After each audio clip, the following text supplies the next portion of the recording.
Okay, so welcome everybody to the Critical Antiquities Workshop for today, our last for the year. And we're really delighted to have Daniela Cammack join us. Before we introduce her and hear her paper, we'll just acknowledge the country on which the University of Sydney stands. Currently, neither Ben or I are at the University of Sydney. I apologize, I'm taking a little hiatus from a holiday, which is why I have this kind of semi-tropical location behind me. But the University of Sydney does sit on the lands of the Gadigal people of the Eora Nation. And we like to pay respects to elders past, present, and emerging, and recognise their continuing connection to land and culture. And I'd just like to spend a minute introducing the network and the workshop itself. So the Critical Antiquities Network was established by Ben Brown and I, Tristan Bradshaw, at the beginning of 2020. And the network seeks to bring people together who work between diverse ancient traditions and contemporary critical theories, broadly understood. For Ben and I, this involves grasping our relationship to antiquity as, on the one hand, a standpoint of critique. To see the ancient past as a standpoint means rigorously understanding its languages, its thought, its cultures, and its institutions, with a view to grasping the particularity of ancient forms of life. But as a result, the standpoint of antiquity allows us to grasp the particularity, both good and bad, of our own present situation. And as we come to recognize the deleterious aspects of our present lives, and perhaps even the good ones, through our engagement with the ancient past, we can also use antiquity to disclose alternative forms of life or affirm the ones we live in the present. But in our approach to critical antiquities, the point is to go further than treating antiquity as merely a standpoint, and rather to treat it as an object of critique too. That is, we resist the temptation and tendency among some to romanticize the ancient world as a refuge, and rather recognize that ancient societies are also worthy of critique. This results in accepting the present as a standpoint of our critique, but not simply. It's through the movement between antiquity and modernity something else is produced. And this something else, which is other than the past or the present, is the standpoint that we seek to disclose in our research, both individually and collectively through this network. And this standpoint becomes the basis for self-awareness in our thinking and our action. So we're really delighted to have Daniela here, who I think is doing wonderful work, both in the past and imminent forthcoming. And we're really pleased to have her here to share some of her forthcoming work with us. I'll hand it over to Ben, who will moderate this session and introduce our guest. Thanks, Tristan. And just before I do, I just want to congratulate you, Tristan, not only on the completion of your PhD. I believe you're graduating on December the 31st, but also on your recent appointment to a lectureship at the University of Wollongong. So just a superb achievement under the circumstances of this year as well. So I'm very proud of you. Thank you, Ben. Okay, we turn now to our distinguished guest, Professor Daniela Cammack from the University of California, Berkeley, who is an authority on democracy and ancient political thought, and has some very, very interesting titles in the pipeline forthcoming.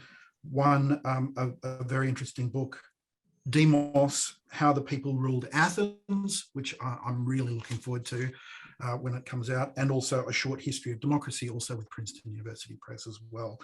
And it is our great pleasure to be able to host Daniela in our final workshop for the year. And today she will be talking to us about proximity and politics. So please make Daniela very welcome. Oh, thank you, guys. Thank you so much for the invitation. I'm really happy to be here. And yeah, I think this is a wonderful initiative. Thank you both for starting this Critical Antiquities Network, and thanks, very much for inviting me to be part of it. So yeah, my theme today, for kind of obvious reasons, is the significance of proximity. for politics. And I'm not thinking here in the sense of kind of living together at a very grand scale, kind of national living together of the kind talked about by, for example, Jacob Huber recently, but something much more up close and personal. So namely mixing with other people in crowds, specifically unknown people. So historically, crowds were essential to mass democratic politics, Greece, Rome, the modern era prior to the secret ballots. And I'm interested in what's lost when we no longer do politics that way. So specifically, my questions are, what difference does regular proximity to unknown others make to the way that we think about, experience, and practice politics, especially mass politics? And what political possibilities are fostered by being one of a crowd, especially during decision-making processes, and foreclosed or at least inhibited by the impossibility or infrequency of gathering in large numbers in relatively small spaces? Now, I appreciate that the dislike or fear of crowds is very common. People often see them as kind of de-individuating, oppressive, rash, intolerant. Madison's line springs to mind, had every Athenian been a Socrates, every Athenian assembly would still have been a mob, from Phaedrus 55. Gustave Le Bon's famous work on the psychology of crowds, 1895, really highlighted the impulsiveness, irritability, incapacity to reason, the absence of judgment of the critical spirit, the exaggeration of sentiments that he thought crowds kind of automatically fostered. Mass political gatherings provoke special anxiety. If they're irregular, kind of extra institutional protest, they evoke the threat of mob violence. If they are drawn as appreciative audiences of powerful speakers, they evoke fascism, populism, both. Another view to put on the table, crowds can be supportive, friendly, joyful. My own experiences of crowds are overwhelmingly positive. I admit these are mostly not political crowds. In fact, they're mostly music related. I went to my first gig age 15. I was literally lifted off my feet by the surge from the crowd when the band came on stage. This was 1995. There were no phones. People were just moving, making a huge amount of noise. By the end of the gig, there was sweat dripping from the ceiling. I was really cold and wet, waiting for the bus home and my friends. But the overwhelming memory I have is the intense pleasure of feeling solidarity and kind of kinship, partly with the band, but really a huge part of it was with the audience, with the rest of the audience, the rest of the crowd. That venue, I now discover, had a capacity of only 950. Later, I was regularly one of thousands at other indoor venues in Manchester, in fields, at all-nighters, at Glastonbury Festival, which is about 200,000 people, the times that I was there at least. I loved being in those crowds. The random chats that you have with people nearby, sharing news, sharing water, other things, a wonderful feeling of camaraderie, and a feeling that everyone was okay. And even when it was obvious that somebody wasn't okay, we got them out very quickly. It was like, Moses parting the Red Sea. It was amazing how fast a crowd of people could act to get an individual out when they needed to. I was usually just one of the crowd, but 3 memorable times I also surfed it. I was used to helping other people do that by that point, kind of arms up, brief contact, watch out for the feet. A friend asked me if I wanted to go up, and I did. I climbed on his shoulders. I just took off. Once I tumbled down and was picked up by some random guys and rescued and kind of sent back to my friends. I made it back. Twice I made it to the gap at the front of the stage, and got hauled out by security guards and sent off and kind of re-entered the audience. 20 years later, I'm really glad I have those memories. I was particularly glad over the course of the last months, years of lockdown and kind of isolation. I trusted a crowd of strangers to keep me up, and it did. And now I wonder if those memories have boosted my confidence in mass politics. I ask, to what extent is mass politics supported by regularly being physically in a mass, acting as part of it, even dependent on it? Does being one of a crowd teach us something useful, a politically salient skill or virtue that can atrophy maybe with disuse, breeding a kind of atomization, mutual suspicion, even a degree of defensiveness that can't be assuaged by any amount of virtual connectedness, such as the kind we now have, and that I also value? There's a passage in Aristotle's Politics that suggests that these questions are really worth pursuing. So the ancient Greeks spent a lot of time in crowds, including politically empowered ones, And the conventional wisdom about crowd behavior in ancient Greece was strikingly different from ours. So asking whether an adequately virtuous multitude or an excellent single man ought to decide questions which laws could decide either poorly or not at all, Aristotle answered himself, a large number, please, is it not obvious? And gave 3 reasons. So first, such a mass, the plethos, would supply more of something politically salient than could be supplied by one or a few. And in an article, an old article now, I argued that politically salient something should be understood as arete, virtue or excellence, often kind of ethical, really more than practical, more than kind of intellectual. Some people understood it. Second, the mass would be less incorruptible than a few, thinking possibly of kind of maybe of money or bribery. And third, an individual's judgment, he says, is bound to be, anankaion, corrupted when they are mastered by anger or some other emotion. Whereas in the case of a crowd, an ochlos, it's very difficult for everyone to get angry and go wrong, hamartein, at the same time. That is exactly the opposite of what we might assume today. But Aristotle's not an outlier in the ancient Greek evidence.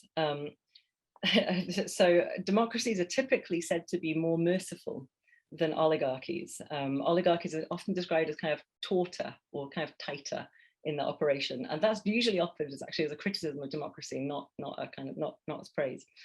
Athenian juries are frequently berated by prosecutors for letting people off. Another possible example would be the amnesty that the Athenian demos offered after the civil war in 403. That was kind of famously generous. Everyone seemed to agree. 2 notorious exceptions for kind of really hit hard in the history of the reception of Athenian politics. Of course, the trial of the generals in 406 and the trial of Socrates in 399. But looking at kind of the mass of ancient evidence, it really seems that the cliche at the time was that empowered crowds, mass meetings, demoi, are remarkably calm, generous, and unmob-like. So I'm interested in pursuing what explains the difference between these ancient and modern assumptions, and what experiences in particular might lead us to share some of the ancient Greeks' assumptions about crowd behavior. And the factors that I'll be thinking about today are regular proximity, collective action, and public majoritarianism. So a famous legacy of ancient Greek political thought, maybe the most famous, is Aristotle's claim that a human being, an anthropos, is a political animal, zoon politikon. By that, he's not suggesting that humans are naturally inclined to take part in politics, whatever that might mean, but rather that human beings seem to be designed by nature to live in a polis. So here's our question: what is a polis? In the Politics in book 3, Aristotle suggests that the polis is a community formed initially for the sake of securing bare life, that is survival, but it's maintained for the sake of a good life. And Aristotle associates life in this community with logos, verbal reason or speech, and says that human beings are more political than any other animal because we alone possess logos, which enables us to point out to one another what is advantageous and what is harmful, and therefore also what is just and what is unjust. And he says that is crucial because it's sharing in the perception of given things as good, bad, just, or unjust that makes a community, a koinonia, at the level of both an oikos, a household, and a polis. Now, loads of people, so for example, Bernard Yack and Jeremy Waldron have explored that claim, dwelling especially on the significance of discussion in Aristotle's account of political community. I am really interested in another aspect of Aristotle's account. So not what distinguishes human beings from other political animals, but what unites us with them. Because human beings are not the only political species that Aristotle talks about. He also cites bees, wasps, ants, and cranes. In the Historia Animalium, he defines political animals in general as creatures who, among the many things they do, have some one common or collective task or activity. Henti kai koinon ergon. This is HA 488A.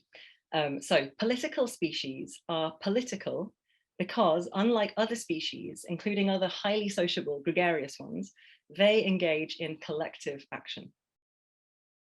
Locality is important here.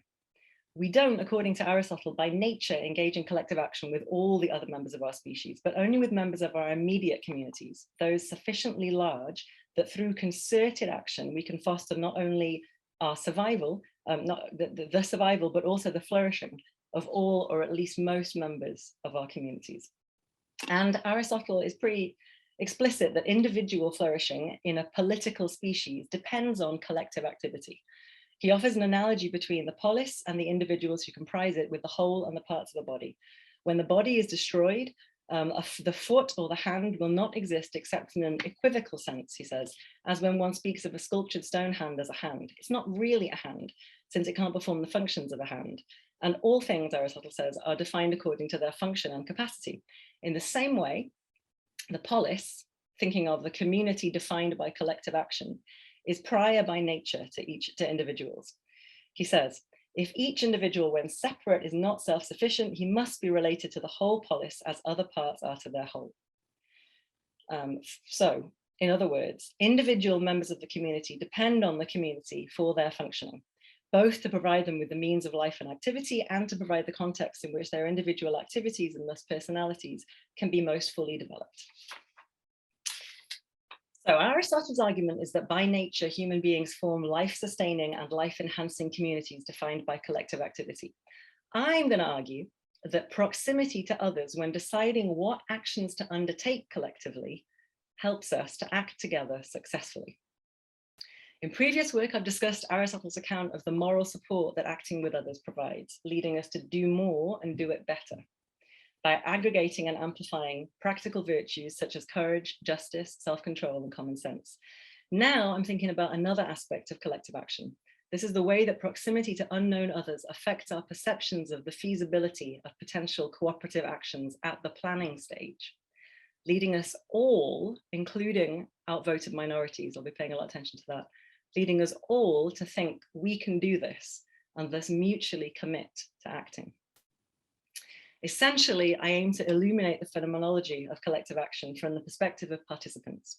And I'll be using ancient Greek material to explore this mostly. At the end, I'll talk a bit about Roman developments, but the animating picture is always, I'm interested in considering the implications for today. So, the feasibility of collective action. My basic thought is this. Being among large numbers of people who are visibly willing to act with us assists collective action because it gives us confidence that an action requiring mutual cooperation may actually be feasible and is therefore worth committing to. And that is super important because there are any number of projects that we might want to pursue that require the efforts and the cooperation of many others to be successful. Storming a barricade, cutting a carbon footprint, voting for a particular measure or a party. But unless we're slightly crazy, we will not bother to attempt to do those actions if we think we'll be the only ones doing them. That is not because as individuals, we're congenitally lazy or apathetic. It's just because, as my dear advisor, Richard Tuck, argued in his wonderful book, Free Riding, which I highly recommend to everybody, it's just because it's simply true that with respect to most collective activity, unless sufficient numbers of other people join us, there really isn't any point in acting. But if we can see other people ready and willing to act with us, the possible and even sometimes the seemingly impossible becomes doable. Proximity to willing others has a kind of verifying effect that makes ambitious collective actions seem feasible, even or especially to doubters. That effect is particularly important in decision-making contexts when we're consciously setting the goals we want to work toward as a community. Then it can be very helpful to know, or at least have good reasons to believe, that some large number of our fellow actors are ready to commit to the plans under consideration before we in turn actually fully commit ourselves. And the more ambitious the projects, the more important is widespread belief in other people's commitment if we want to tap into all the energy potentially available. Now, majoritarianism has a super important role to play here. So much attention has been paid in political theory to the legitimacy or otherwise of majoritarianism as a decision rule, treating the aggregated wills, preferences, or opinions of voters as the primary objects of concern. And taking that approach, several questions arise. So, for example, why should the wills of some number of people matter more than those of others? Especially if a group's ranked preferences are subject to cycling, as Canaro argued in 1950. That is, they have no internal kind of rational coherence. How can the opinion of a minority, people also ask, be fairly represented politically? Is majoritarianism not simply domination, that of a more powerful majority over a kind of coerced minority, coerced or intimidated? Those questions may seem intractable in the case of election to political office. In what possible sense could the views of an outvoted minority, or indeed plurality of the electorate, be represented by members of Parliament or Congress who don't share those views, may even actively oppose them? Legislating through referenda can also seem very difficult to justify. Again, why, some people ask, should an outvoted minority obey laws or constitutional changes which they didn't approve?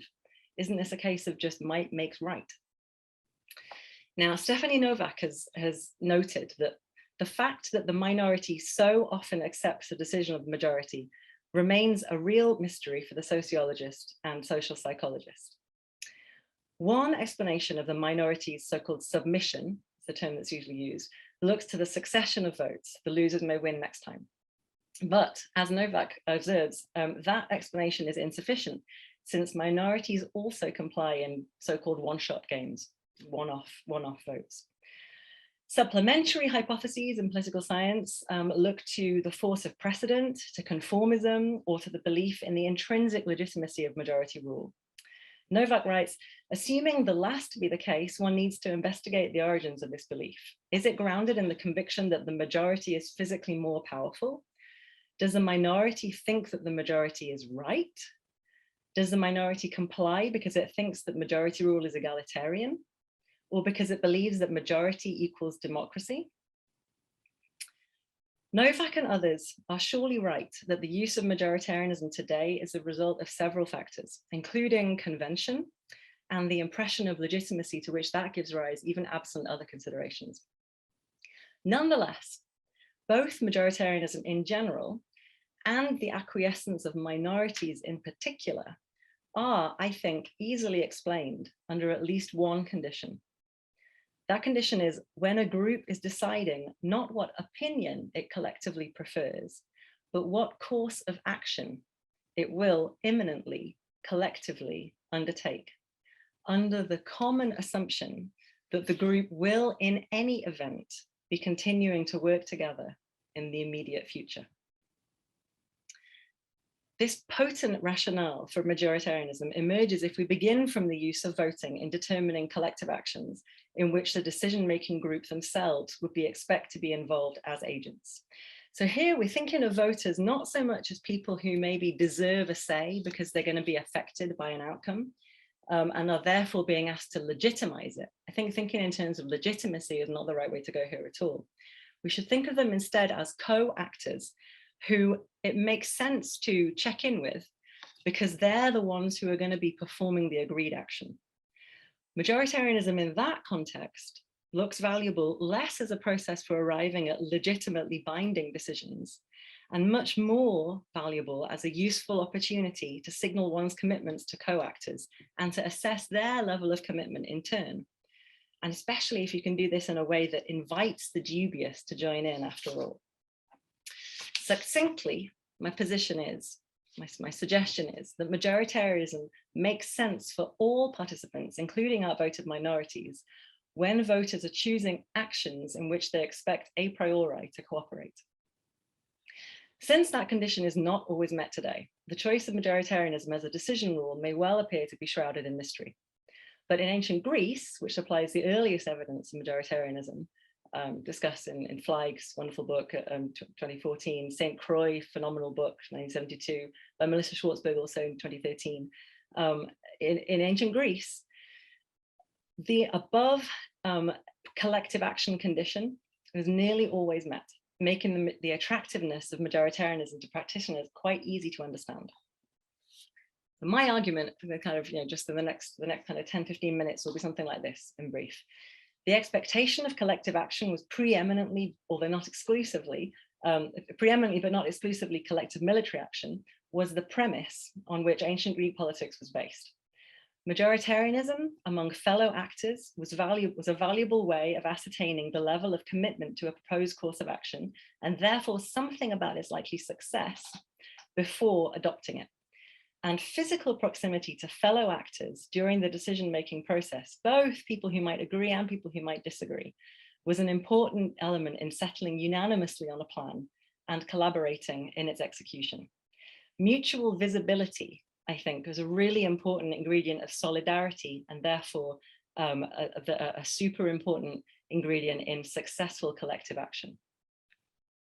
All right. Let me talk a little bit about collective action in ancient Greece then. So the expectation of collective action was, I think, the unbudgeable premise of ancient Greek politics. The first goal of each community was its own preservation. Thinking a bit about Aristotle here, but also lots of other evidence. That goal was not always met, obviously. So for example, think of the Athenians' destruction of the Melians in 416, or the annihilation of Thebes by the Macedonians in 335. Those events are terrifyingly common by modern standards. We have our own examples of what we call genocide, and they involve numbers unimaginable to the ancient Greeks. But whereas most citizens of most modern states probably need not fear genocide for themselves or their local communities, the 1500 or so polis in archaic and classical Greece were much more fragile. Even the powerful Athenians fled their city by ship and saw it burnt to the ground during the Persian Wars. And the Hellenistic era, of course, was defined by Macedonian hegemony, which is a loss of a polity of a different kind. The vulnerability of every polis to attack and possible annihilation produced a significant incentive to cooperate across polis. Military alliances are some of the earliest records that we find on stone. But still more, it incentivized cooperation within each polis. When the goal of city saving was accomplished, it was because the men of the city had banded together, made a plan, and committed to it, and worked together to protect and strengthen the community repeatedly and over relatively long periods of time. I say men there very deliberately. In book 3 of his history, Thucydides describes Plataean women throwing tiles from the rooftops. He says beyond or despite para nature, paraphysin, during the Theban invasion of 429. It's clear from that and other examples that female assistance could be valuable, but it was not assumed into ancient Greek polis life like collective action by adult citizen males was. For example, think of Xenophon's hero saying, nothing equals an organized body of men, syntetagmenoi, whether for protecting the property of friends or for thwarting the plans of enemies. A line in Demosthenes against Medius. Although as individuals you are vulnerable, by banding yourselves together, you can prove stronger, Kratos, than any one of your enemies, and so check his influence. Both authors are working from within the fact that mass collective action, and particularly military action, was in ancient Greece the province of male citizens.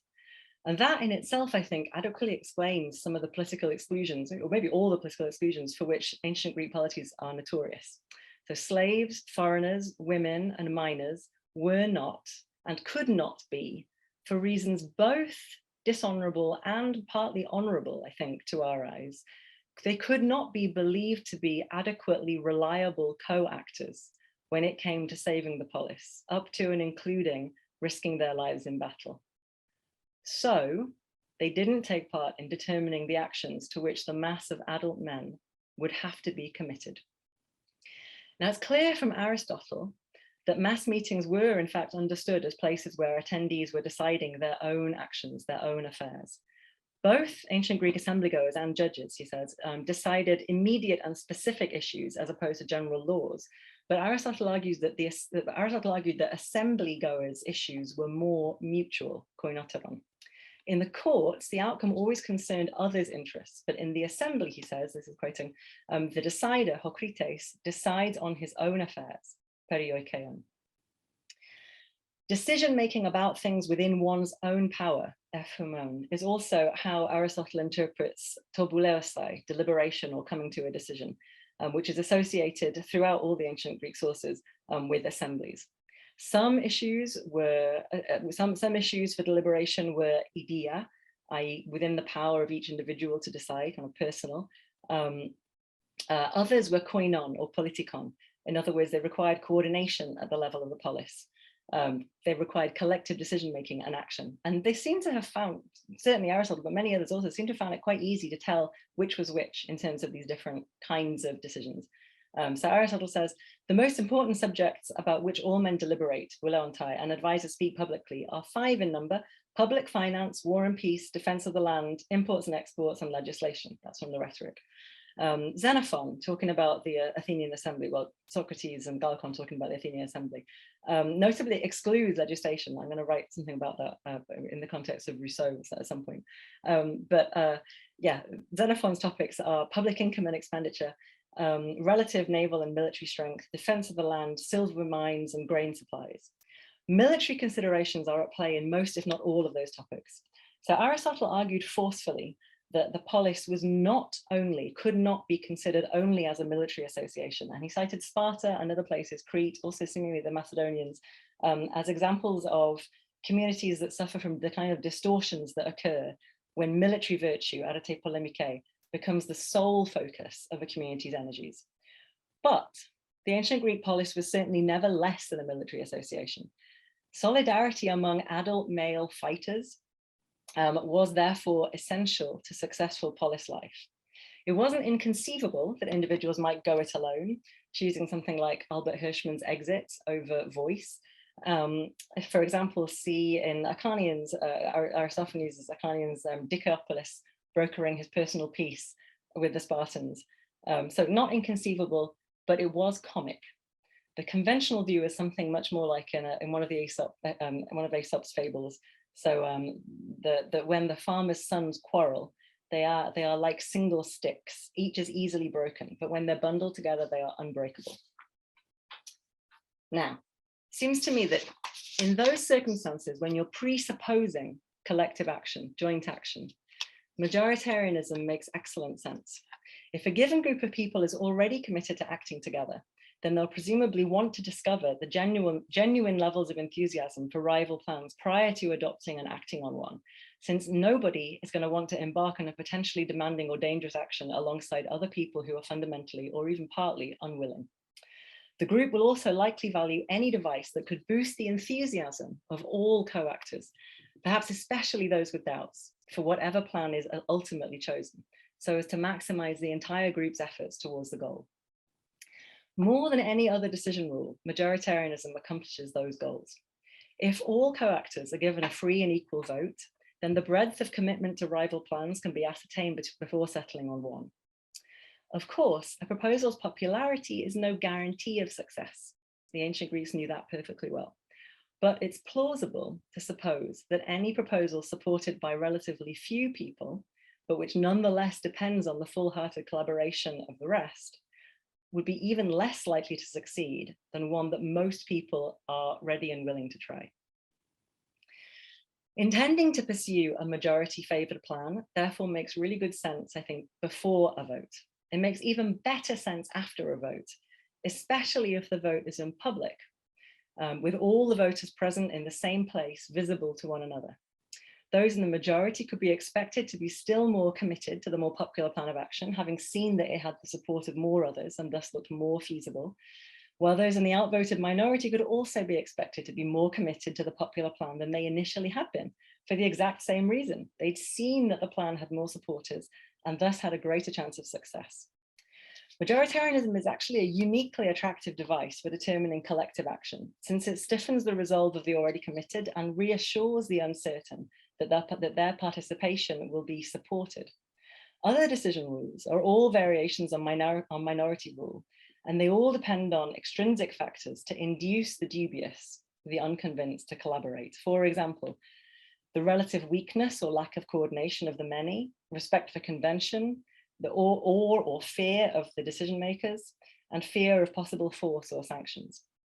Majoritarianism offers an intrinsic reason for the unconvinced to give a plan that they initially doubted their best shot, which is just that given widespread, freely offered, it's really important to be freely offered, widespread, freely offered commitment, it looks more feasible than the alternatives.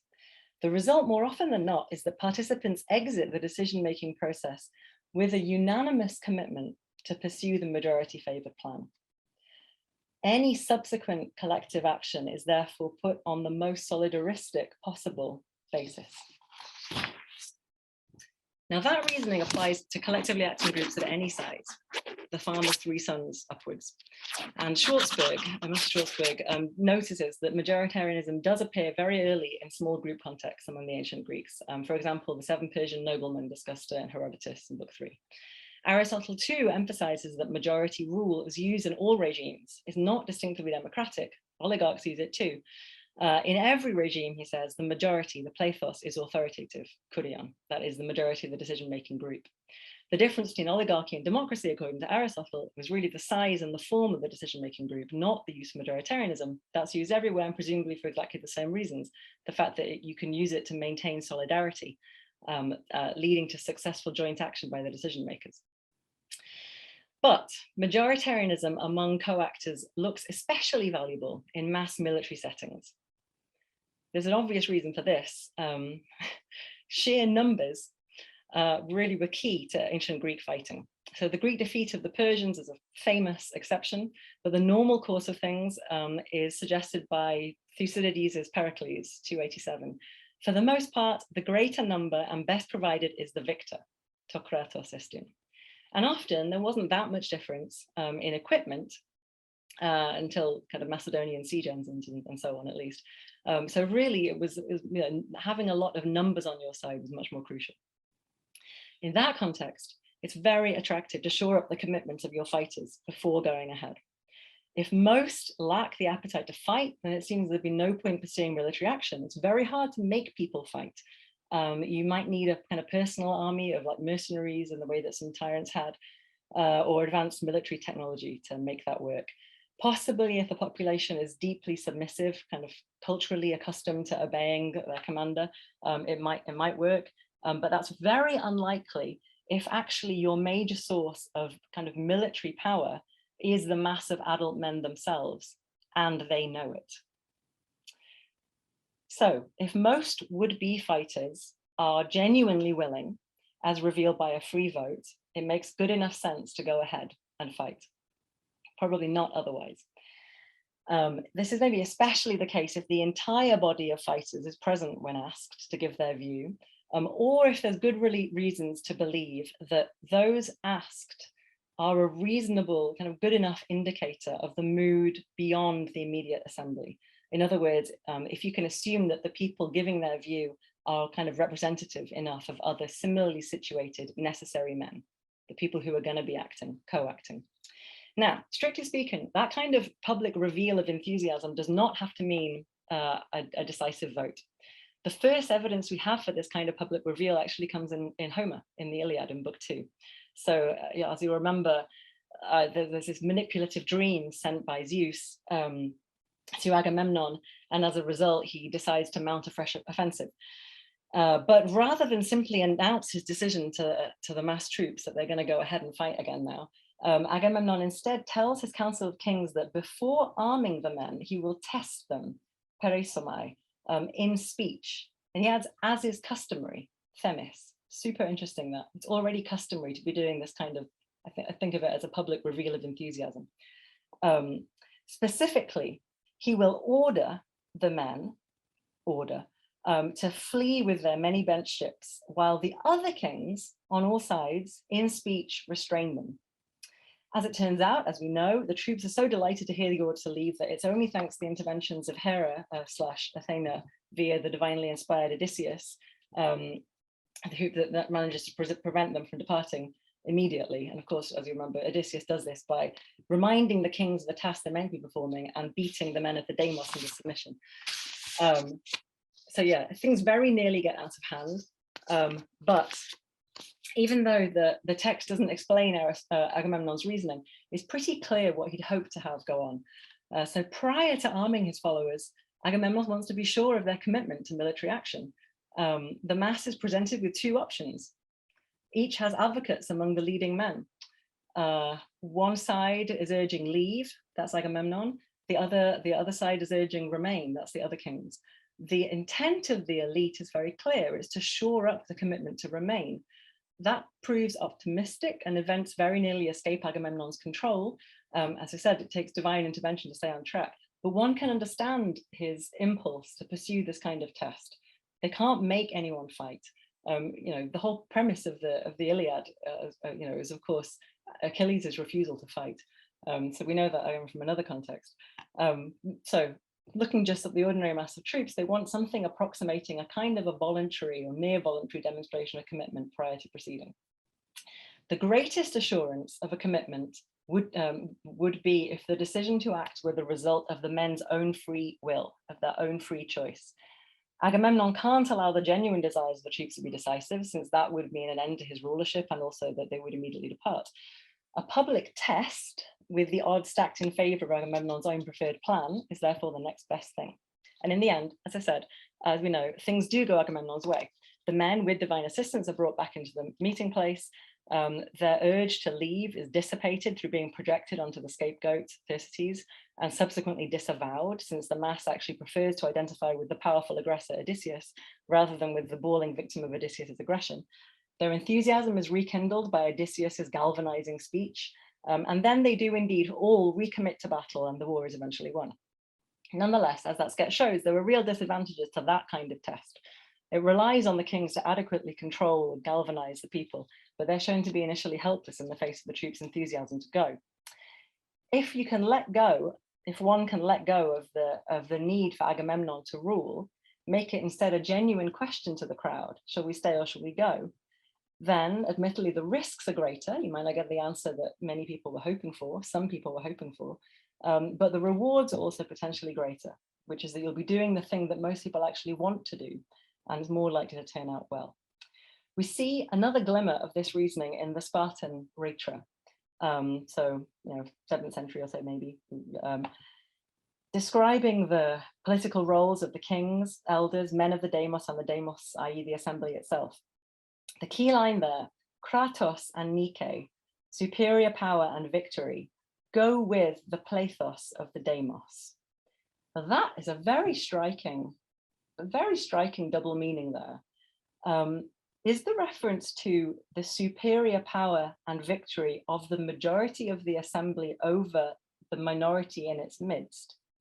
Or is it to the majority's superior power and victory over the Spartans' external enemies? Seems to me that it's possible those ideas, those two different interpretations, actually would come to the same thing. It may have seemed obvious to the Spartans at the time that victory over their enemies would go with the mass of the demos. Kind of therefore, it makes sense to join in with what that mass wants to do. Essentially letting it be the decider. Another useful bit of evidence is Thucydides 187, the Spartan decision to pursue the war against the Athenians. There you see this use of mass majoritarianism as a signaling device very, very clearly. So they're clearly using the commitment of some citizens to boost the commitment of the rest. So the pro-war E4 Sthenelaidas had asked for a normal vote in the normal Spartan way by shouting on whether peace had been already broken. And then said that it was unclear which side had had a majority and asked for a physical division instead. When the crowd separates, it's clear to everyone that the pro-war side is greater. Thucydides seems to imply that some people switched sides once they were required to make their position fully public. And he seems to imply that that had been Sthenelaides' idea all along. He was using majoritarianism to have a galvanizing effect on the commitment of the whole body to collective action. Proximity or visibility here is completely key. You have to be able to see other people in order for you to be able to feel more comfortable with committing to the action. It's not reassuring if you can't actually see other people who are willing to go ahead. It's not so much an information cascade going on here, thinking of some Josh Ober's work, as a reveal, a kind of public information about other people's commitment leading to what we might think of as an enthusiasm cascade. A later kind of stage in the majoritarianism procedure that I think is really important is the way that it leads to unanimity at the end of the process. Once the two sides have kind of made once the views have been expressed, everybody joining in with the majority view willingly. And that aspect is very clear in Exordium 35, so one of the Damascenic Exordia.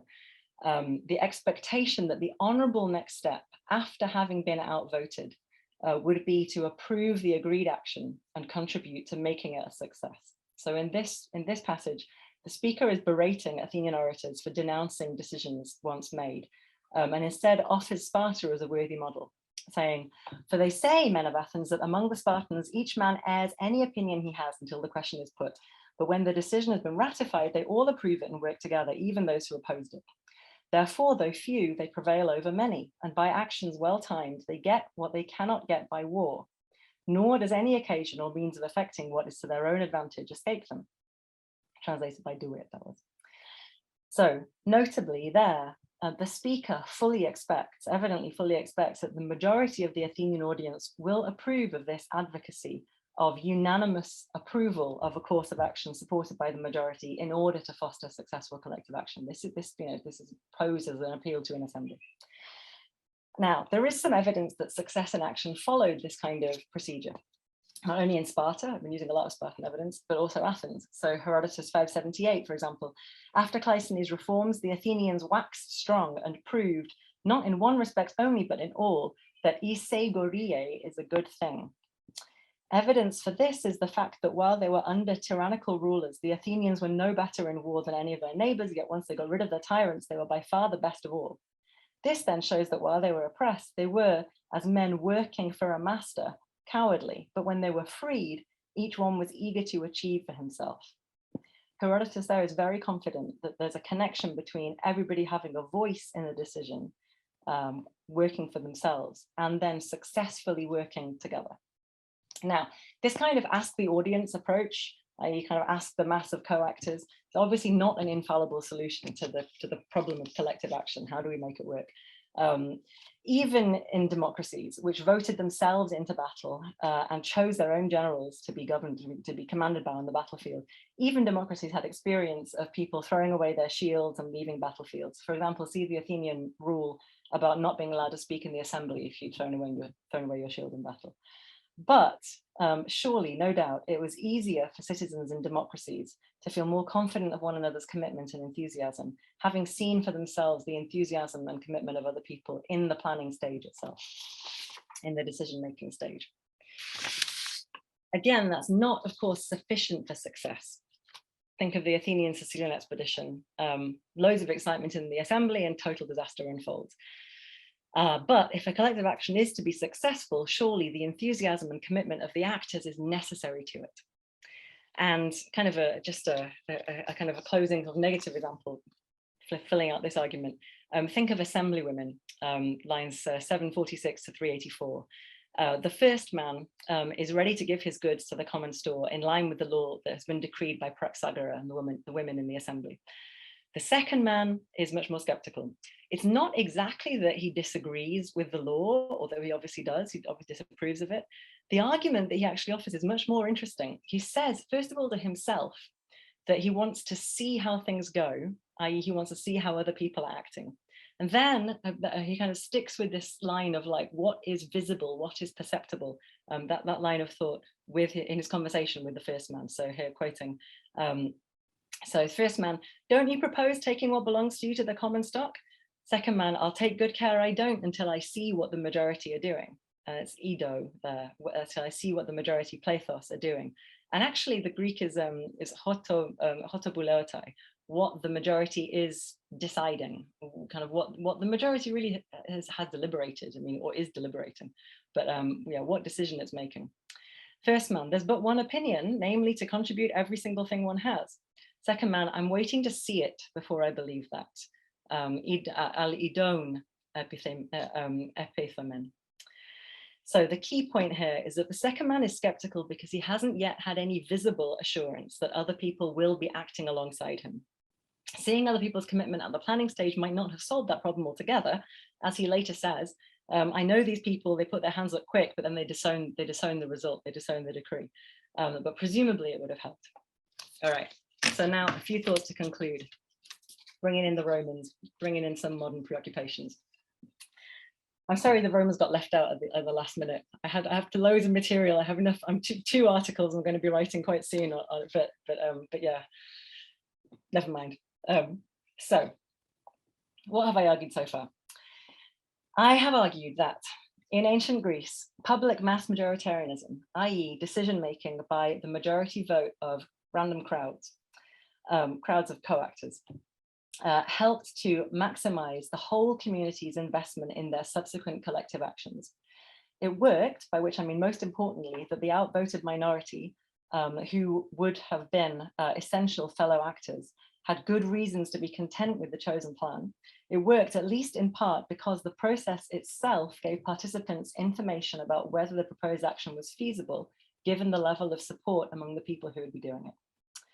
Even if success was never assured, again, as the Greeks well knew, it surely will have seemed wiser to both supporters and original doubters to proceed with a course of action that had the support of most other members of the community than one about which most people were unconvinced, or to act without knowing how much support a plan really had among those who were to carry it out. A crucial element of this kind of group, the contentment level of the group with the proposed action and their commitment to it, a crucial element was being among co-actors and able to see one another during the decision-making process prior to settling on a plan. My assumption is that being with other people, especially if they're unknown and you feel that they might be a bit unpredictable, you doubt their commitment, you don't know if they're going to be there for you, it's especially important to be with those people, seeing them visibly willing to act, as revealed by majoritarianism in particular, because it can boost everyone's confidence that a given collective action is feasible and thus encourage us, shore up our commitment to contribute to it. Questions for us then. Is this relevant to us? And isn't it scary? Doesn't it unleash many potential dangers and risks? So first of all, the relevance. The ancient Greeks had emphasized were choosing their own actions. Is that what we do when we vote? I think that enacting legislation through referenda can be interpreted as choosing our own actions, although it's a bit more complex. So I do have lots of thoughts on this, kind of thinking through, partly through some Athenian ideas about lawmaking procedures, and thinking quite a lot about the Romans and Rousseau. But I think it is very interesting that the Greeks have this distinction between laws, nomoi, and decrees, psephismata. And a lot of what I've been saying, I can see applies very straightforwardly to decrees in many cases, and maybe less obviously to laws. I think, however, there is a way in which you're saying, yes, we commit to performing this kind of action in future. And I think that's something that's very significant for Rousseau. But I'm going to kind of bracket that for 1 minute. It's a project for the future, putting some flags in the ground here. Elections is where we normally vote, the context in which we normally vote. And I think that really is much harder to construe as choosing collective actions, choosing our own actions for ourselves. I think it actually sets up quite a toxic politics. What we're doing in elections is choosing people to rule over us. We're choosing who are going to be making the decisions for us. And I think that is a massive difference between ancient and modern democratic politics. Again, kind of no time to go into this deeply. We'll be writing more about this in future. But it is immediately obvious that there's a big difference between voting on a cooperative action and voting for rulers in elections. Just in terms of the message of the vote. The message of the vote when you're voting on a policy or action for us, for our group, is to other voters. It's something like, you need to grapple with my position, here it is. I need to grapple with yours, there it is, because we will be working together ultimately on this. The message in elections to rule is more like, I want this person to decide our circumstances and I don't care what you think. Loyalty is pledged in effect, even if only conditionally, by the majority or the plurality to the elected people, not to fellow members of the electorate. I think that's a massive and troubling difference. Agency, qua decision-making power, is then handed off entirely. An electorate is not a collective agent, electorate in elections in this way. It's not a collective agent in the way that the ancient Greek communities were, because they are not we are not making a decision about our actions, thinking again of the kind of ancient Greek understanding of the verb boulaomai, deliberate. It's always about our own actions. We're not making a decision about our actions at all. We're just saying we will obey somebody else. And on this, Rousseau seems right to me. He says that voting in elections, choosing people to rule over you, is making yourself a slave. And he seems to have the right kind of idea. The argument that he makes is, he says, you know, it's slavish to say what this man wills tomorrow, we can add woman, well, you know, what this man wills tomorrow, I too shall will tomorrow. We cannot hand over our will like that. Rousseau says you can hand over the power to, you know, execute. You can hand over power.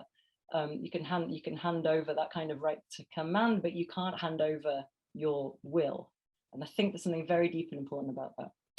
Or at least you can't without making yourself unfree. Sorry, I should add, in a very deep and important sense. Scariness. I think it helps now to make explicit some of the conditions that made crowd power in ancient Greece and Rome work. So there are two massive differences in the circumstances. One with respect to ancient and modern politics, and the other with respect to Greek and Roman. I think they're both important, and I don't have time to do more than just flag them, but I definitely want to flag them. So the first big issue, modern crowds, modern kind of agential crowds are always extra institutional. They're irregular, whereas ancient Greek ones were institutions themselves. They were part of routine decision-making politics. So yeah, a modern agential, i.e. kind of active political crowd, we see them in protests, revolutions, lynchings. In the regular course of things, we see crowds only in election rallies, which can seem very powerful, but they're actually not agential since they're not decision-making, they're not empowered. They can be impressive, but they signal more loyalty to a particular person, a kind of appreciative audience function than anything else. And that, I think, is what brings in this fear of populism and fascism, because we already know this is distinct from democratic agency. That is in stark contrast to ancient Greek and Roman democratic politics. Obviously, that's crowd politics in a very fundamental way. Decisions are being made by assemblies of ordinary citizens gathered together in their thousands, voting on decrees, laws, and trials. Interesting, actually, in this connection, that Hobbes explicitly defined the demos in Demokratia as mass meetings on a regular schedule. They're routine, they're open, but really, like, the key thing is that they happen regularly. They're part of the regular political process. Key features of those meetings: they're open to all citizens. Anyone can attend, if they can get in, but like they're officially open to all. They are massive. I mean, the Athenians even increased their space in the 330s up to maybe 20,000 people if you have everyone standing. Their decision-making, their routine. All those elements together, I think, have a key effect. People are mixing, not with lots of other people like themselves, i.e. people who would be attracted to the same protest or people who'd be attracted to the same rally, but they're mixing with lots of other people who share different politics, a different perspective. You're literally rubbing up against people who you have to presume from the outset may actually have different views from you. That is an ingredient in ancient crowd politics that we are very unfamiliar with now. In our case, it's usually kind of selected from the outset. The kinds of meetings that we attend will only attract the same kind of people like us. And that's partly to do with the fact they're not empowered. I think they're not decision making. I think then you would have more different, the genuine political diversity there. But I think that modern worries about mob behavior, kind of groupthink, homogeneity, de-individuation, and so on, all stem from the fact that these political crowds are one-sided in that way. A politically mixed crowd attracting all sorts would have a very, very different character, I think. There's a power to being in a random crowd that actually I think could feel the opposite of de-individuating. I actually think we might come to appreciate much more deeply our differences from one another and the way that we might be able to agree with some people on some things, but not on others. So it makes sense to me that mixed open crowds of that kind would be more tolerant of differences, maybe with some practice. I'm like, I don't want to go too far here, but like, in the way that the ancient Greeks seem to assume that this would lead to kind of more generous activity, more generous behavior. I think that might be right. Seeing a wide variety of people all willing to give something a go, all willing to join in with a particular action, despite their differences, and maybe even despite having just a few moments earlier registered their doubt, let's say, their skepticism of a particular course of action. That is a training in civic virtue. That means you really have to grapple with the reality of other people, the unexpected things they say, the different reactions they have, the fact that agreeing with them on one thing doesn't mean you'll agree with them on everything, nonetheless, learning to respect with them, and most importantly, work together with them. The thought is always that you have joint work, joint action in mind, kind of further down the line. That, I think, is not that easy to get on Zoom, for example. It's arguably impossible on Facebook or Twitter. Everybody knows this is a problem. People are living in their own bubbles. It's only when you actually come face to face with the reality of other people that you can let go of the bubble and meet the reality principle, which is that not everyone is like you. And I think that would lead to, I hope, I think that could lead to increased kind of kindness and generosity in the way that we can recognize something of a fellow being in everyone, even if they're very different from us ourselves. I'm thinking about this in relation to the Capitol insurrection, January 6th Capitol insurrection.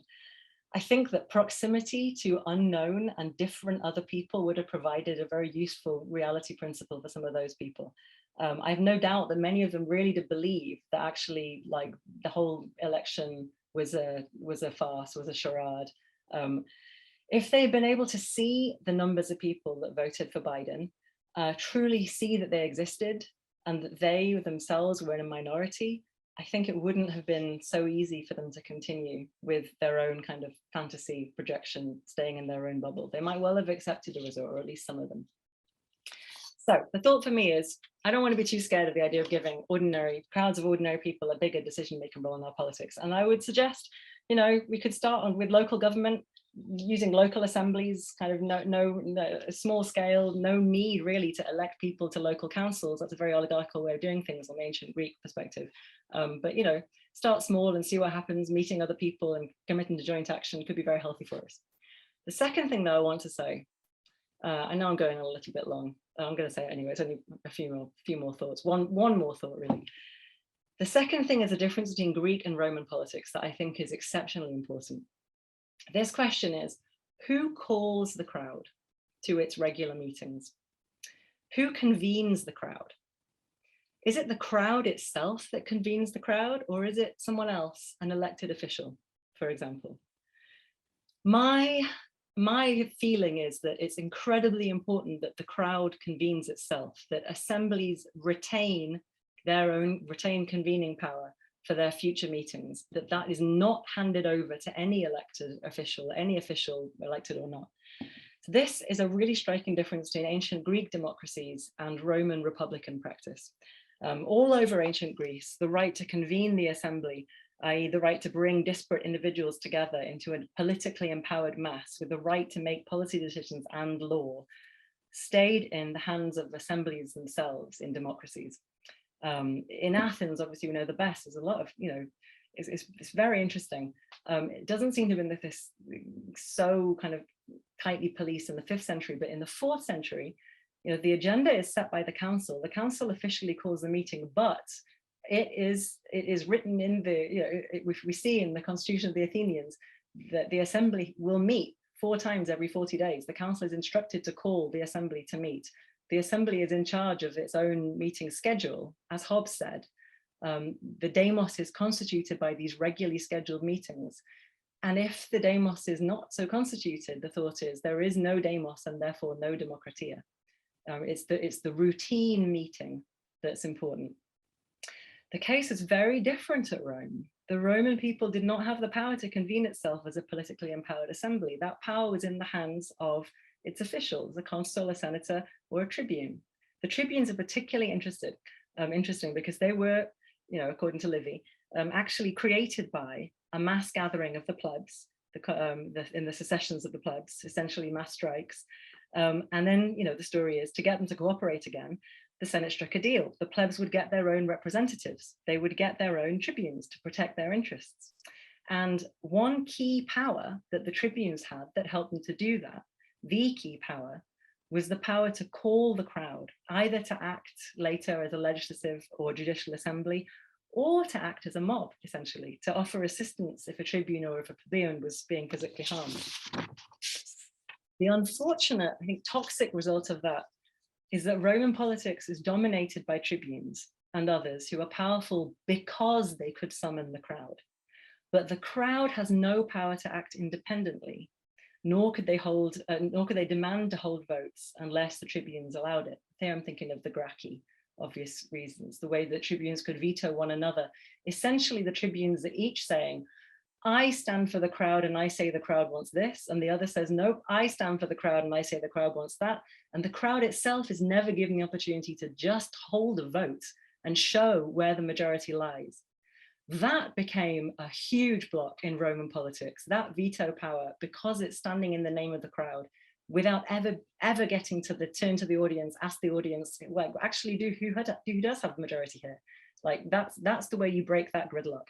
And instead, in the Roman case, it became kind of, shadow politics of like everybody claiming the might of the crowd on their side. And then literally, a lot of political violence, but without ever constituting the political crowd qua assembly as the supreme decision maker. So it's a very long story, obviously.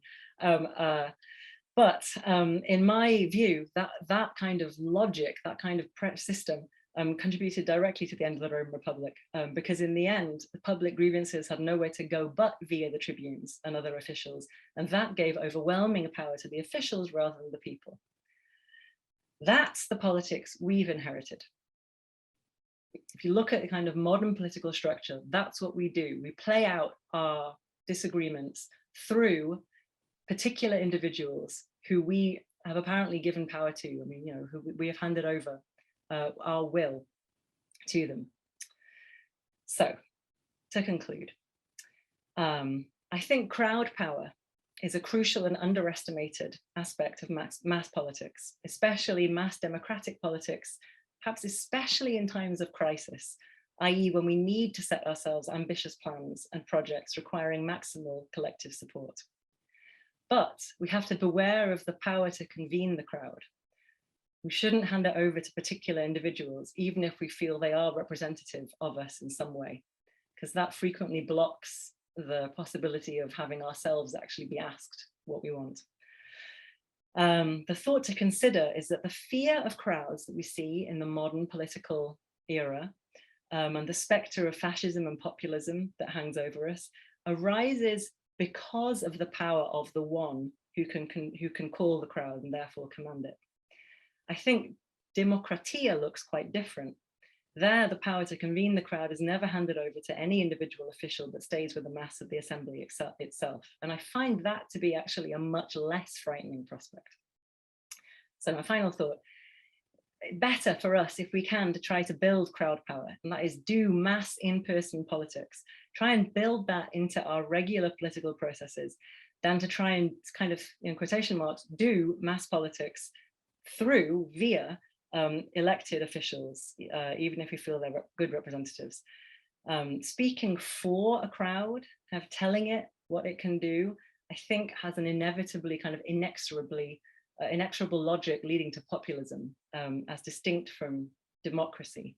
Democratic agency, where the demos actually has kratos, actually has superior power, requires setting things up so that a crowd can decide how to act for itself. Thanks very much for listening. Thank you very much, Daniela. Very controversial points all the way through. I can see my Roman historian colleagues thinking, I wonder. We will follow the normal protocols for questions. If you'd like to use the chat function to either post your question and I'll read it out, or you can type the letter Q and I will throw to you and you can ask your question directly. I have a few, but I'll only jump in at the end, or if there's not terribly many others, but I have a feeling that there'll be quite a few. Okay, Han, you're first cab off the rank. Thank you very much. Thank you, Daniela, for this fascinating talk. I'll keep it brief. I'm fascinated by the idea of giving the large groups more power. The passage you started with in Aristotle seems to have two words for the crowd, plethos and ochlos. Would you mind commenting on that? Is that a sliding from one to the other, which calls up sort of the ochlos in Plato's kind of negative view of the democracy, or is it just, are they equivalents in his view? Thanks so much. Thanks so much. Great question. Yeah, I was very struck by this because I think I often assume that ochlos has a negative connotation, but it's very striking that he uses it in that passage where he seems to be, very supportive of the idea. So yeah, I mean, I think that there's much more neutrals, or sort of, I mean, neutral is not really the right word. I think that Aristotle is, he's obviously, we know he's very committed to ordinary language. I think he in many cases, he uses terms in ways that could be used by people who didn't like it with a negative connotation, but equally might well be used by people who thought it was fine with a perfectly positive connotation. I think that's true of the word demos, most obviously for him. He uses it all the time, and with a very partial meaning, like meaning the poor. And people take that to be kind of anti-democratic in spirit in itself, and I really don't. I think that Democrats would equally have felt that, yeah, it's kind of obvious that the demos is predominantly the poor, or at least like the not highly propertied. And I think in the same way, the thought is, sure, for someone who's like alarmed by crowds, you'll associate lots of negative things with crowds, but equally, it's a crowd he's talking about. It's an ochlos. Yeah, so it's a really good question, and yeah, thanks for asking.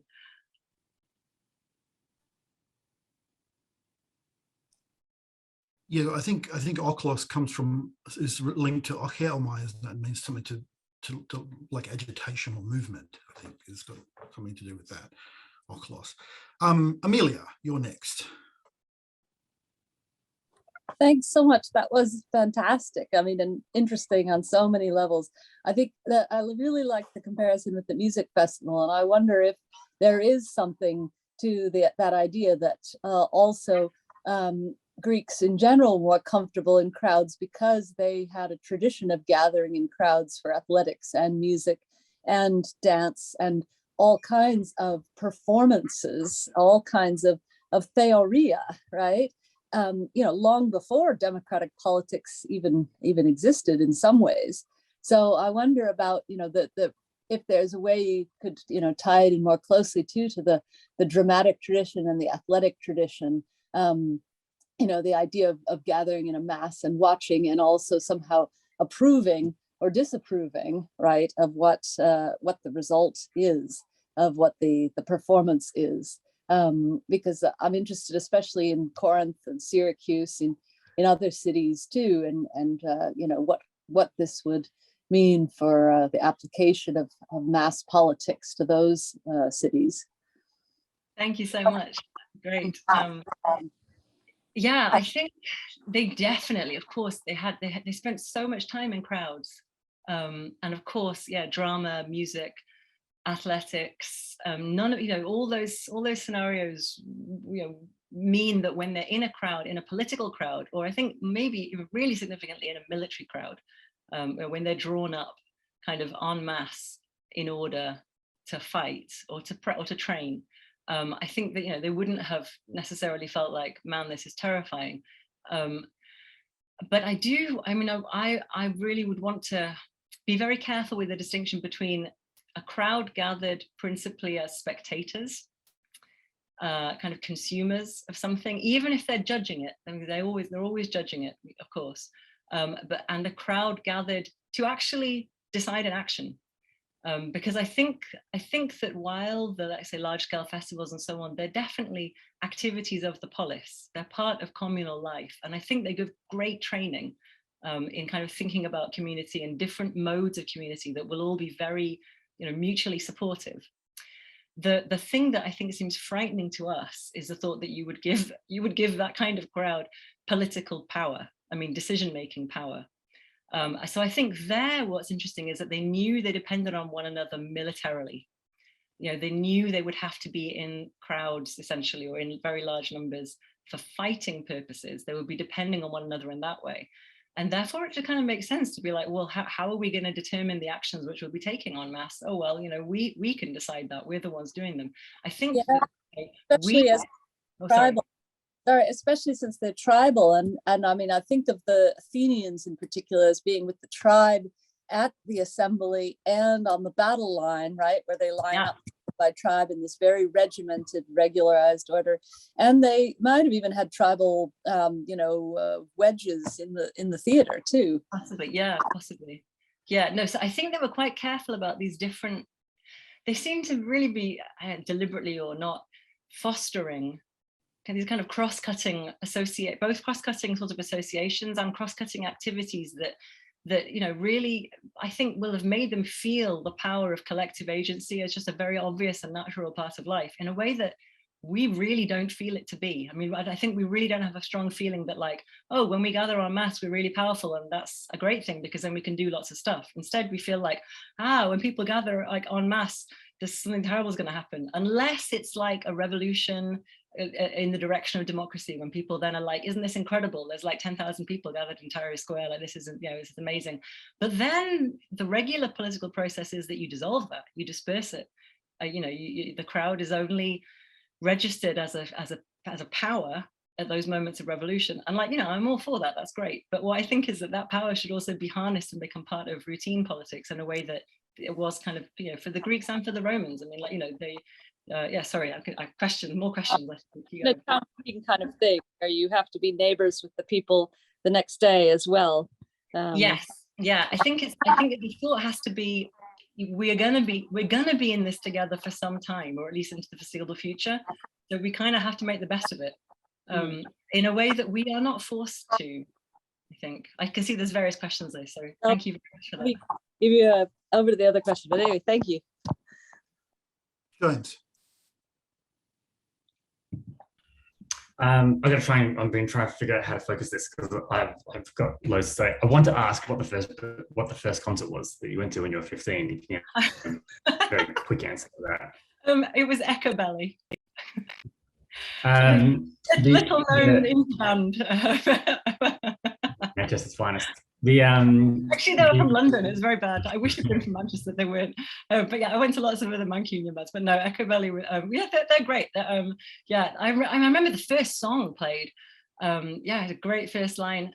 In a taxi racing for the sun, and like the whole crowd just went, and I was like, oh my god, this is amazing. Anyway, please. The bigger question is whether all of this is dependent on whether all this is downstream from the way in which identities are formed and the way in which whether you can have a system in which politics is its own separate sphere. Like Nettle talks about how politics is a sphere of formlessness in the modern world, whereas it's not part of that monist world of the polis in which identity is formed through these sorts of assemblies. So think about what Amelia says, right? Do you have to integrate this kind of assembly in with sacrifices and in with dramatic performances and in with all these other things in which crowds are the way in which you form your identity? You are your identity there instead of bringing it with you. You were talking about, you know, what would Trump voters think if they'd seen how many voters? But Kathleen Ballou's research was suggesting that overwhelmingly people who entered the Capitol on January 6th are from blue or purple counties. The problem is not they can't see how many people are voting. The problem is that they can see how many people are voting and how many are non-white, non-Christian vote. I think of people like Agathocles, right? One of his tactics is precisely to show in the assembly how many people are with him, so that when the other side look around, they go, oh my God, I didn't realize the crowd actually looked like this. So can this only work if the distance, the categorical identity distance is made in the crowd, so that it can only be so far, you can only be formed so far from the person next to you. But if you're in a world in which you bring your identity to the assembly, can this work? Because they're like, you know, if you're not in the majority, I was actually sent something to Tristan recently, but in antebellum America, they're working out what majoritarianism means, given that, you know, there are Catholics, there are Jews, there are people who believe in in alcohol and drinking alcohol, and there are people who believe in prohibition, and they realize the stakes are so high because the identity is not formed in the assembly. Like your fate is determined by the assembly, but you can't change who you are. Like, does this assembly only work if it's part of a matrix of making an identity through the assembly? Does that make sense? I think what you're asking is really important, but I'm not entirely sure what is meant by the term identity in what you're saying. I mean, because it's something other than commitments, right? It's like I guess what I'm wondering is, I wonder if the idea of identity would have made sense to the ancient Greeks, which may be a way of saying to you that I think that, you know, there's a significant element of ancient Greek politics that, yeah, I think maybe what you were saying was that, yes, people's primary identities they include such a large dose of what is my community, the immediate people around me, and we do many things together. We are already acting together in lots of settings, so much so that it doesn't, I mean, I feel like reading Aristotle, it's teaching Aristotle in particular, it's quite hard. In translations, you often find the word individuals as counterposed with the idea of the polis. And yet he seems to do so much to try and integrate those two concepts as being so mutually sort of defining, that it's quite hard to prize away a notion of what an individual could be outside a polis. So I guess... Can I have a quick go at it? Oh, please. Can I have a really quick go? So, I'm so sorry, you're breaking up. Sorry, am I there? No, I was just saying you're breaking up for me at least. I couldn't hear what you were saying. I'm so sorry. Am I back? Am I good? You're back. Start from the beginning again. So for collective action people, one of the things you're going to look at in terms of a collective event is how the event forms or more likely activates boundaries between one group and another. And that essentially is the identity that I'm talking about. So does the event create a boundary around everyone, in which by being in the assembly, you are by definition in one identity group without boundaries between? Or is the assembly a place in which you bring people with pre-formed boundaries together? And the act of politics can be a way of sort of activating that boundary. So does it have to do that work first? And does it have to be part of a series of assemblies that does that work? I think that one of the really interesting things about democratic assemblies is the idea of the rotation through the whole population. So everybody has a chance to be both ruler in the assembly and ruled. And I think that people are bringing multiple overlapping identities in with them. But I also think that through committing to collective actions of a kind, they're also allowing themselves to be shaped by a constantly changing, array of individuals who are composing the collective. Maybe this is not an answer that, it's a great question, it's a great line of thought, but I'll keep thinking about it. Yeah. Thank you very much. So there's huge research on the role of the authority to convene the assembly in the Republic as well. And how that's distributed, especially in the early Republic, among different pre-formed groups and whatnot as well. Yeah. Thank you. Thank you. We're quite happy to continue for another 10 or so minutes to allow all the questions. So Sam, I believe you're next. Okay, so this is first of all, lovely to see you again, Daniela, and I'm really looking forward to reading your book. This is quite an ill-formed question, so apologies in advance. I was just wanting you to draw you out a little bit more on this question of physical proximity and crowds, because it seems like the requirement for physical proximity feeds into this sense that, in order to have participatory democratic politics in this ancient sense, we're very limited in terms of the geography of how we can do it. So you talk about, we start this at the local level, but then the narrative has always been when we scale it up to the nation state, we have to leave this behind. And I'm wondering, is this requirement for physical proximity in crowds holding back the theoretical possibilities of this way of thinking about crowds. And I'm thinking about the Me Too movement, which was, an online movement largely.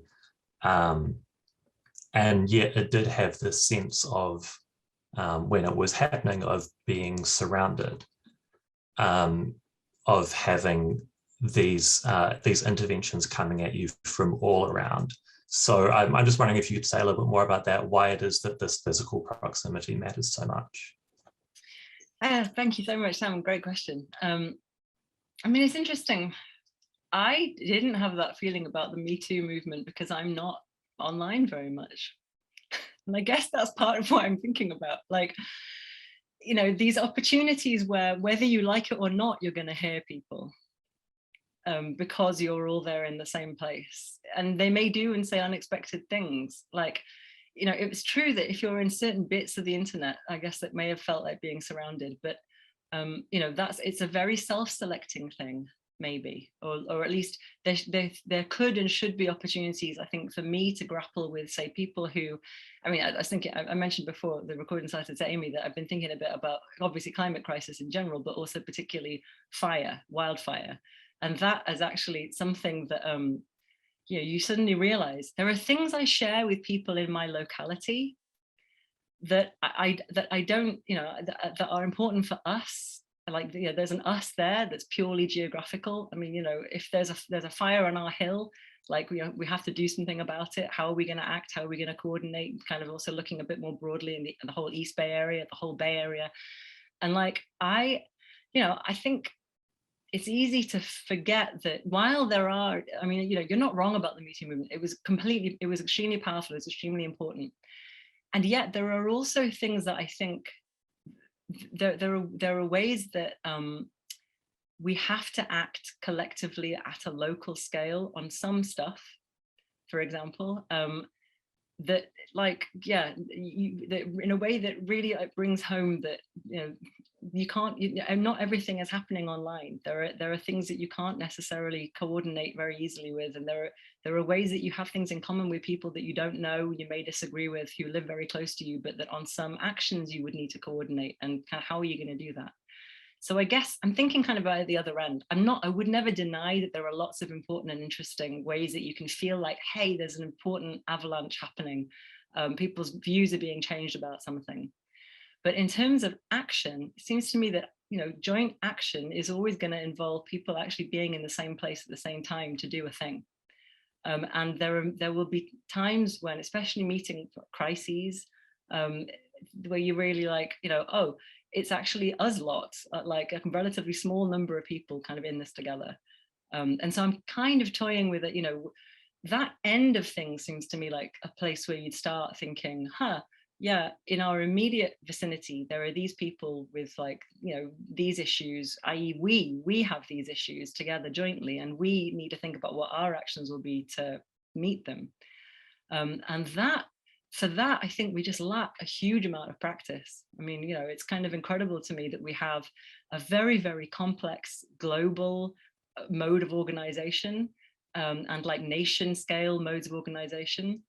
And we're not that used to just being in a small space with lots of people at the same time deciding what to do about more local issues. And I know that's not going to cover all of politics, but it did strike me that is that's like, it's one area where like I feel that we're missing something. We're like lacking a chip or something, in a way that the ancient Greeks would have been like, what are you talking about? Virtually everything is local. I mean, I haven't yet read Hans Beck's new book actually on kind of local, but obviously these things are interconnected. Networks and kind of global networks and so on are important, but I think it's fascinating how the ancient Greeks would have had a view that like the people that you immediately live with and have to cooperate with need to be reckoned with, need to be heard, and we need to come to some sorts of accommodation with them, in a way that I don't feel like I need to come to accommodation with really anybody, because I hardly see anyone. Anyway, I also live in Berkeley, maybe that's something to do with it. But sorry, another question. Thanks very much, Sam. Tristan, you're the penultimate questioner. Thanks so much, Daniela. This was extremely thought-provoking, and I've tried to distill a lot of thoughts into 2 questions. So I'm I hope these make sense. So about the modern collective voting, about being a problem of voting to be ruled over. Seems to me that rule by election and rule by sortition are not quite the same. And so what difference might it make if you're ruled over by someone who is put in that place by sortition instead of election? What difference might it make to your critique of that kind of rule? And so might there be a way of reforming rule in this kind of elective way, essentially reforming election that addresses some of the problems rather than through the proximity model, right? So it's a little bit of a, well, what if we did this?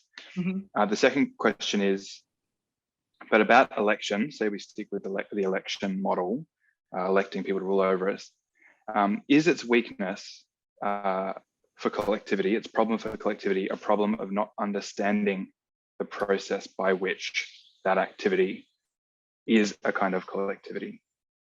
So think about the concerns of voting machines, for instance, around Biden's election. It's this kind of black box model of elections where it's like, I don't know how my input resulted in that output. I don't know what happened in between.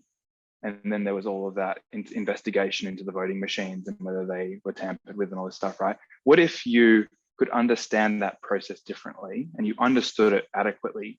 Would it actually address some of the problems of election that you see?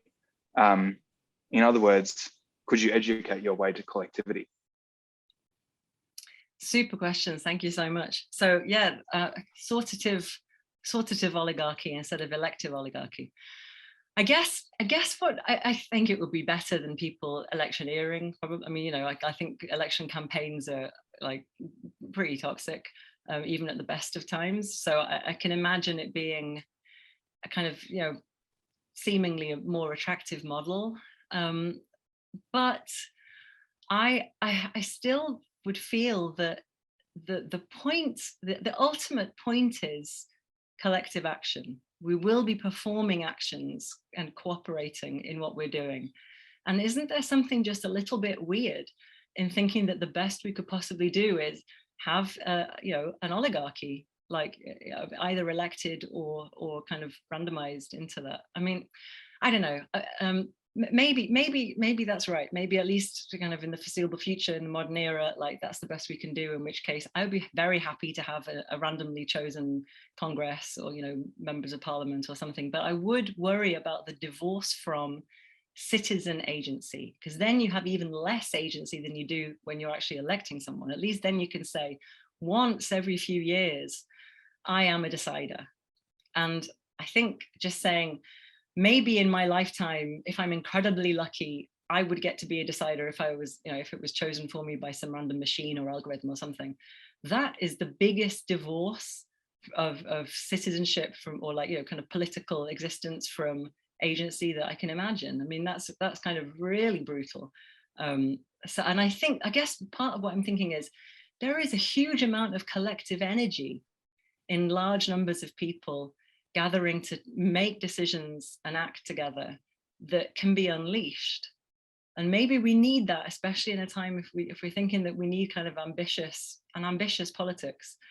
You know, the energy of lots and lots of people is going nowhere. I kind of can't see that wouldn't still be a problem even on the sortative model, that you would just have a whole load of people who were kind of disaffected and they're like, well, how do we make an impact?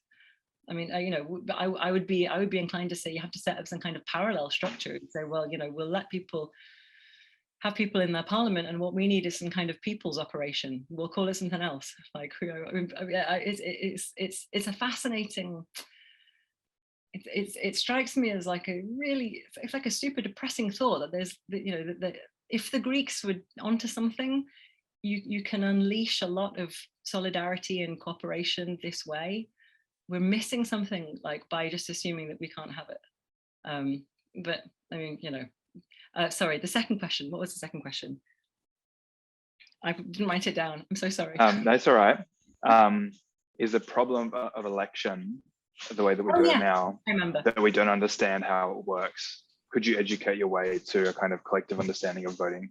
Yeah, thank you. I mean, yeah, I suppose you could. But again, it's something, I think part of what I'm struck by is this kind of alienation effect might still be there. Like, I mean, even if you understood how the voting machines work, I don't know, there's an immediacy to, I mean, I think of it as like, maybe the most obvious example would be to compare it with like people making decisions at work. You know, you kind of, if you try out some possible plan, proposal for a department, it helps to be able to see the people that you know you're going to be cooperating with. It helps to get a sense of what they're doing, and you know, even though we all at Berkeley, we all vote secretly, like we send an email or whatever it is, but still there's something about having a face-to-face meeting, and I think that there's a power in seeing masses of other people, especially that you don't know, you know, and again, like grappling with the reality of them and their unpredictability. I feel there's like a really helpful psychological element to that actually would kind of inculcate more civic virtue. And again, that I don't think, even if you understand how it works, pulling the trigger in the voting booth, that kind of, I mean, Philip Pettit calls it something like the toilet model of politics. I mean, it's like, you know, it's secret, it's you on your own. You're like, you go in and you perform this almost like shameful action. No one's going to see you. And as I get, of course, all the thinking about protecting people from intimidation, of course, I sympathize with that. And I internalized that logic for a very long time.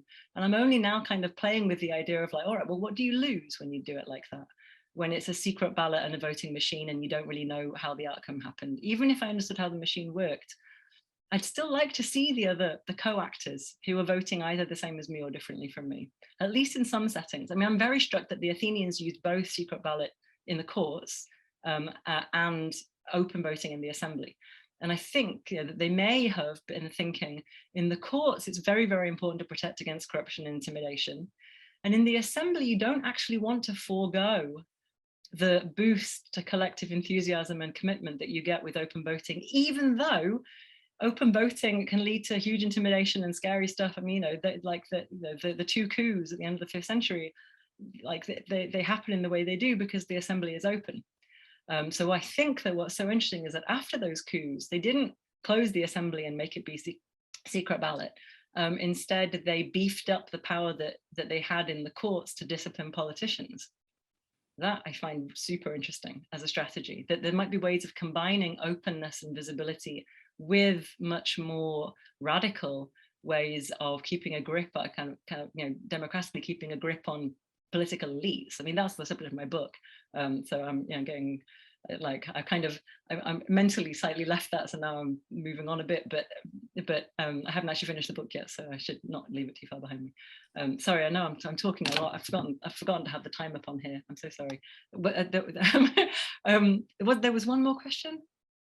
Yeah, I was going to exercise a kind of chair's privilege and bring the ship into port with just a couple of kind of questions / observations. First of all, I think when you talk about people that you don't know, I mean, that presupposes a much more modern notion of the individual than I think that we're able to permit for the ancient world. I think, for instance, in a Spartan assembly or in a Roman assembly, it wouldn't matter so much that you didn't know the person as an individual, as a kind of singular individual. What mattered was that they were arrayed in the signs of oneness, right? That someone was wearing the toga virilis, or that somebody was a Spartan and not a helot, you know, not wearing. So this is where clothing, I think, becomes very, very important and markers of identity in that sense. Perhaps that's perhaps what James was perhaps referring to a little bit as well. And so therefore I would say, how unknown really are people in that sense? The other thing that I was going to ask, and this is the final thing, is that the difference between the Greek world and the Greek politics and Roman politics, or another one at least, is the deeply religious nature of Roman understanding of law and politics. And in fact, if we go back far enough, the same applies also in the Greek world. So what you're talking about here is a highly secular notion of politics. But for instance, if we excavate the language and go back into the archaic period, we discover, for instance, that the language and the terminology of decision-making of crowds is often arrayed in the language of oracles and of religious utterances and so on. So for instance, I think, for instance, of how many words in Latin derive from the verb to speak, right? For, fare, words like fas, fama, fatum. These are all words which are loaded with religious significance, but they also at the same time signify the utterances of groups, right? So there's that. The same might be also said of somewhere like Sparta. If the Damos speak crookedly, the Gerousia shall be the ones who set to one side. You know, that's using the language of child exposure to throw out the deformed utterance of the Damos, right? And that can only be understood if you see the utterance as having some sort of eerie taboo-like kind of power, right? Which is akin to the tyrant's power and so on. So, you know, I think, so my final question then would be this, is that what is the hypostasis of the crowd? Is there a god of the crowd? Is Quirinus, for instance, the god of the Roman people when they're understood to come together as a group, right? And why don't the Athenians have that? So what's that process of secularization whereby crowds have ceased to be having a religious power when they speak, like the populace once did in Rome? Super interesting. Thank you very much. So yeah, you're quite right on how unknown are these people really. My husband was telling me that I hadn't made this clear enough in my arguments to him. But yeah, no, you're quite right. There is a lot that they would have assumed that they did know about one another. And, you know, not knowing them personally as neighbors is not at all the same thing as not feeling that people are deeply familiar in, you know, partly because they share so many cultural activities and associations. I mean, Amelia's question earlier. And I totally grant that.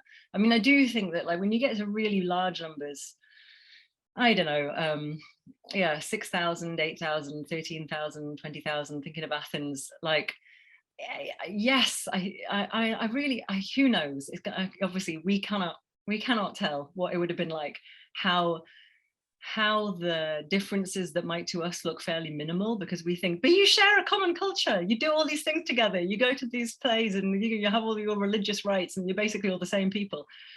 You know, the thing that, you know, I don't know what the things would have been that we're registering, you know, for those people in those crowds as maybe being salient differences and distinctions among them.